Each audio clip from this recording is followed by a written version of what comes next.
This is IFV, the web space with your dose of business and financial news. In full view, we're making your business our business. Welcome to In Full View. I'm Marcella Palmer, bringing you the week's medium and small business news. This week, we're taking a look at the business of reality TV with actor, producer, and founder of New York reality TV school, Robert Galinsky. This reality TV training trailblazer talks about keeping it authentic in what can sometimes be a less than authentic experience. The New York reality TV school is about 2 years old. There still is no other reality TV school out there. It came about from the work I do with theater. I also do a lot of drug prevention, conflict resolution, and team building workshops. I work with a lot of corporations and executives.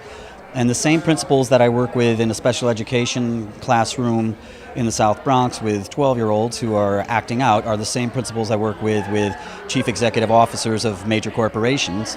It's really about how do you get along with each other, and then that always comes back to what do I have to offer, what am I about, and at New York Reality TV School we come back to three things: confidence, authenticity, and knowing our story.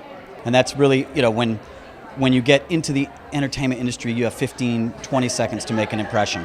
So if those 15, 20 seconds aren't clearly understood, and if a person hasn't done the research on themselves of who they are, no one's going to listen. It's going to be a lot of ums and ahs, and I don't know.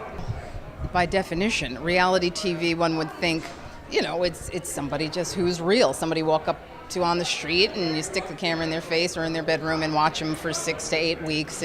But by creating a structure or a school, is that diminishing that at all? No, and on one level, what we do at the reality school is, and that's a good question, by the way, I arm people with the tools to battle the producers. The producers on one level are very evildoers. They are trying to coerce, manipulate, stimulate conflict. So I equip people with the knowledge about that and how to combat, how to fight back, to give them some battle tools so that they're not taken advantage of, so that they can actually come across as a real person, not that sensational fool that many of the producers want them to be. And that's the other thing. People will say, well, how do you teach someone to be real?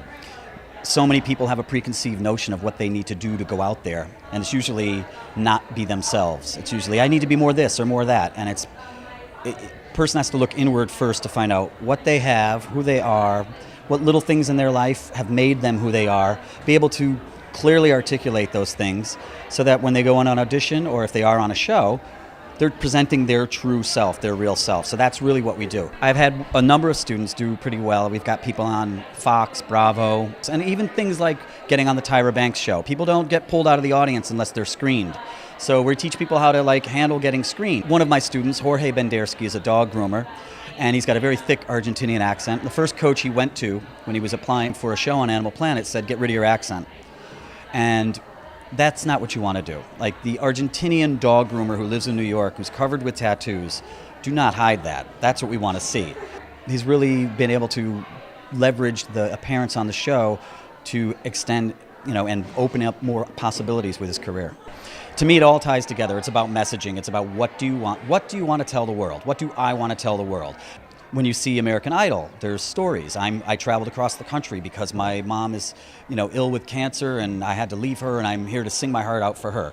That's someone telling the world a message. So my messaging for entrepreneurs is, it's going to get dark, and it's going to get difficult. It's going to get hard, and that just know that comes with the turf.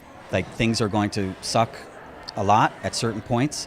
If you can't handle that, that's why you would go and work in a cubicle, because somebody else is taking care of all that stress for you. If you're not really interested in worrying about blaming yourself for things or feeling like the weight of the world is on your shoulders, IBM, Xerox, Coca-Cola, great places to go work. Otherwise, know that the greatest things come out of our greatest pain, and the greatest things come out of fear, stepping into the fear. And one of my things that I live by is I want to step into my fear. Whatever I'm afraid of, I want to go straight into there. And I want to, because I know that that's where the breakthroughs are going to happen. That's where the best stuff is going to come out. Who has influenced you most in your life?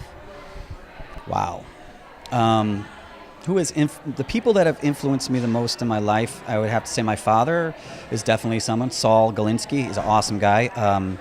Just taught me to be respectful to everybody, no matter if they're in the margin or outside the margin. And then I think also for me, the beatnik poets, I love Jack Kerouac and Allen Ginsberg, their ability to throw it to the wind and just go off. I think their freedom, their ability to explore, to not let the rules of the United States or the world or convention rule their lives.